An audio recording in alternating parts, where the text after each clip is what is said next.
Coucou tout le monde, aujourd'hui on se retrouve dans une nouvelle vidéo et je vais vous présenter 5 livres que j'aimerais bien lire au cours de l'année 2023. Ce sont 5 livres de 5 maisons d'édition différentes, j'ai essayé de varier, j'ai essayé de sortir des livres qui sont récents dans ma pile à lire, d'autres qui le sont un peu moins, de varier les styles, de varier les univers, de varier les thématiques, vraiment ce sont 5 livres totalement différents. Peut-être le seul point commun sur deux c'est l'histoire d'amour, mais sinon je vous retournerai une vidéo en 2023 en reprenant celle-ci, en espérant que j'ai lu les 5 livres que je vais vous présenter. Donc petit mot à la Anaïs du futur.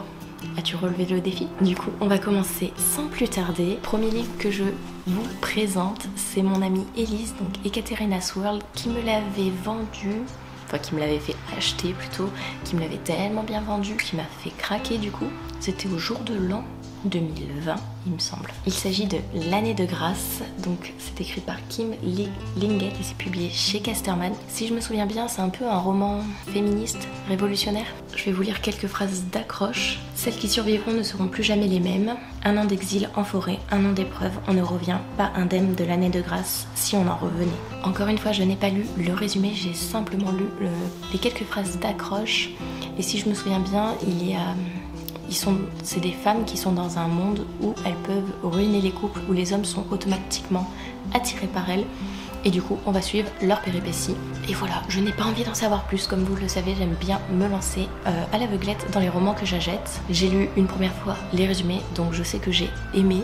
Et du coup, je n'ai pas besoin de les relire une seconde fois. Pour le second roman que je tire, c'est un roman que j'ai acheté en décembre 2022, il me semble, ou novembre 2022, que j'ai déjà commencé, mais que j'ai mis de côté pour le moment. Il s'agit de celui-ci, donc The Sky Blue de Robbie Couch, et c'est publié chez De Saxus. Et j'adore la couverture. J'avais beaucoup aimé, j'avais lu le premier chapitre, je ne m'en souviens déjà plus, donc va falloir que je reprenne tout depuis le début. En phrase d'accroche, nous avons sérieux, sincère et sincèrement émouvant. Et c'est Becky Albertalli, l'autrice de Love Simon, qui a écrit ça. Nous avons également la comédie romantique queer young adulte que vous attendiez, et c'est écrit par USA Today. Et une petite dernière, Robbie Couch structure le livre comme un conte à rebours, créant du suspense et montrant comment Sky se rend compte qu'il est plus courageux qu'il ne le pense, combattant les harceleurs tout en améliorant la culture de son école et en trouvant sa communauté en cours de route. Et c'est Publisher Weekly qui a écrit ça. Et j'avoue que le premier chapitre a été tellement addictif que j'ai qu'une envie, c'est me replonger dans cette histoire. Troisième roman, une autrice pas des moindres, une autrice dont on a beaucoup entendu parler sur l'année 2022 avec sa saga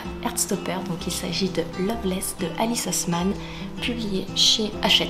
Je n'ai pas lu le résumé une nouvelle fois, qu'est-ce qu'on peut dire? Sur la couverture, c'est écrit combien de temps pour que son histoire à elle commence. Donc c'est une histoire d'amour, si je comprends bien, si je traduis bien. Et ce que je peux vous dire comme phrase d'accroche, c'est asexuelle, aromantique, étiquetée d'un vocabulaire nouveau, Georgia est plus incertaine que jamais face à ses sentiments. Est-elle vraiment destinée à rester sans amour?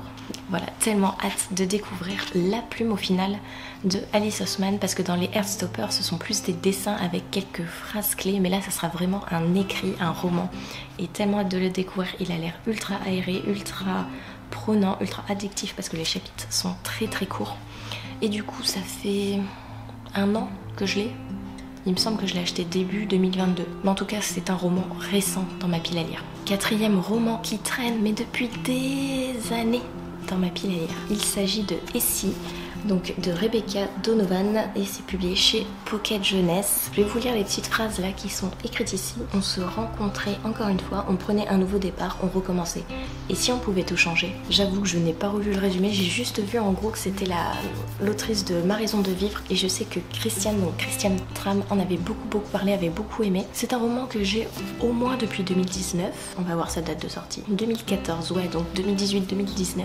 Je l'ai acheté, je me souviens, chez Gilbert Joseph lors d'un salon du livre et de la presse jeunesse. J'allais toujours me balader un jour avant là-bas, et du coup voilà, il est là. Très hâte de le découvrir. Ça fait un petit moment du coup qu'il est dans ma pile à lire, comme vous l'avez compris, et je veux sortir un maximum de livres de ma pile à lire, surtout des anciens, avant de me dire non, tu les veux plus, tu leur laisses pas une chance, tu t'en sépares. Alors que si je les ai achetés à un moment donné, c'est quand même que le résumé me faisait envie. Et pour clôturer cette vidéo, voici le dernier livre que j'ai à vous présenter, le dernier livre que j'aimerais lire sur l'année 2023, avec un auteur qui m'a une seconde fois fait pleurer sur l'année 2022. Il s'agit de Le premier qui meurt à la fin d'Adam Silvera, donc publié chez la collection R. C'est un préquel, il me semble, et du coup c'est dans son roman Et ils meurent tous les deux à la fin que j'ai pleuré, et je sais que dans celui-ci je vais pleurer également. Adam Silvera a une plume tellement prenante, tellement touchante, il te fait passer par toutes les émotions, du rire au pleurs, au cri, à la joie, enfin vraiment tout.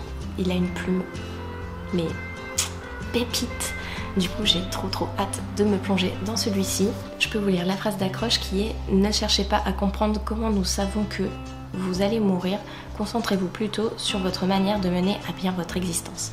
Et rien que cette phrase, je la trouve magnifique. Du coup voilà, je vous ai présenté les 5 livres que j'aimerais lire en 2023. N'hésitez pas à mettre dans les commentaires à votre avis combien de ces 5 livres je vais lire. N'hésitez pas à faire vos petits pronostics, on regardera tout ça l'année prochaine. Si vous voulez pas participer aux pronostics, mettez un petit emoji fleur et soleil ou l'un ou l'autre. N'hésitez pas aussi à me dire en commentaire si vous avez lu l'un de ces 5 livres, lequel vous a le plus plu, pourquoi il ne vous a pas plu, pourquoi vous n'avez pas accroché, s'il est dans votre pile à lire. N'hésitez pas à parler avec moi en commentaire, ça sera un plaisir de vous répondre. Et sur ce, je vous laisse, je vous dis à une prochaine vidéo et je vous fais des bisous.